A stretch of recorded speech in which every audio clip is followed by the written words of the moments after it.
Bienvenue sur notre chaîne YouTube, le meilleur de l'actualité africaine et internationale. N'oubliez surtout pas de vous abonner et de cliquer sur la cloche de notification. Allez, on commence. Erika est morte dans un accident ce 15 juillet.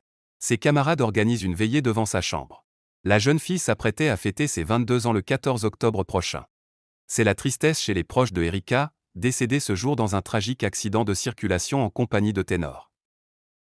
Alors que la famille de jeune fille ne décolère pas contre l'artiste, les camarades de Erika organisent en ce moment une veillée devant la chambre d'étudiants de leur défunte camarade. Ils sont en effet allés déposer des bougies devant la chambre de Erika. Âgée de 22 ans, Erika était étudiante à l'Université catholique d'Afrique centrale de Douala. Triste destin de Erika. La jeune fille s'apprête à fêter ses 22 ans le 14 octobre prochain. Mais ce jour n'arrivera pas pour la fille de Jean-Georges Moulion qui menace l'artiste ténor. Il tient ce dernier responsable de la mort de sa fille.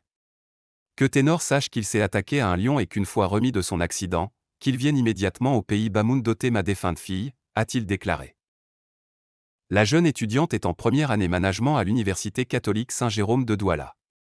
Ma meilleure vengeance est juste de passer à autre chose, je ne donnerai jamais à quelqu'un la satisfaction de me voir souffrir, aime-t-elle dire lorsqu'elle fait face à l'adversité. La native de Fumbo dans le département du Nounem aussi dire à ses proches une phrase qui résonne encore dans leur tête, toute chose a une fin. Je suis unique timide parfois. Mais cette fin est insupportable pour ses parents qui ne savent plus à quel saint se vouer.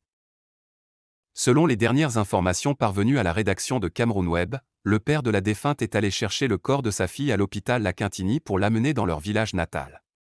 Erika Nfiya Moulion sera inhumée alors ce soir à Fumbo suite à la décision du père. Avant de quitter la morgue de La Quintini de Douala, le père a réitéré que, comme il note de la rédaction Ténor, n'est pas mort, qu'il vienne doucement en pays Bamoun doter ma fille, a-t-il déclaré d'un ton colérique. Vous voulez plus de vidéos du même genre? Alors qu'attendez-vous? Cliquez sur le bouton j'aime et abonnez-vous pour ne plus rien manquer de nos vidéos.